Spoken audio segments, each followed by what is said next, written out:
నమస్తే అందరికీ welcome back to our channel. ఒక్కసారి తోటకూర కర్రీ ఈ స్టైల్లో చేయండి.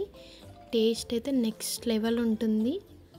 చాలా అంటే చాలా బాగుంటుంది. పక్కా ట్రై చేయండి. ఒక ప్యాన్ పెట్టుకొని 3 టేబుల్ స్పూన్ వరకు ఆయిల్ వేసుకోండి. దాంట్లో కొంచెం జీలకర్ర, కొన్ని ఆవాలు, కొంచెం కరివేపాకు, కట్ చేసి పెట్టుకున్న 3 ఆనియన్స్ వేసుకోండి.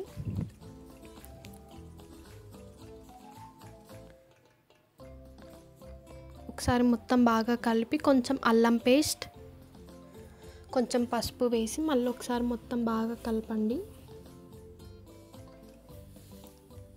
ఆనియన్స్ అన్నీ ఇలా సాఫ్ట్గా అయ్యి లైట్ బ్రౌన్ కలర్లోకి వచ్చే వరకు కూడా వేయించుకోవాలి. తర్వాత నీట్గా వాష్ చేసి పెట్టుకున్న తోటకూర వేయండి. వేసాక మొత్తం ఒకసారి మళ్ళీ బాగా మిక్స్ చేయండి.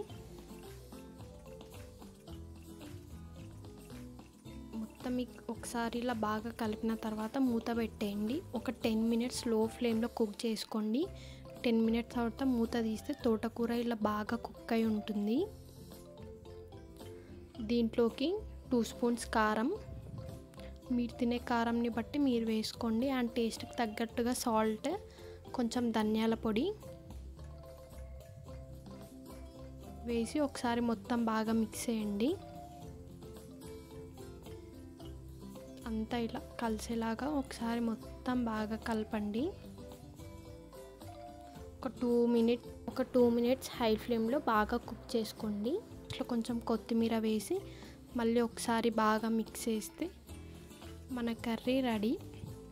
అండ్ మన ఛానల్ని ఫస్ట్ టైం చూస్తున్నట్టయితే please subscribe our channel and support me. Thank you for watching. Bye guys.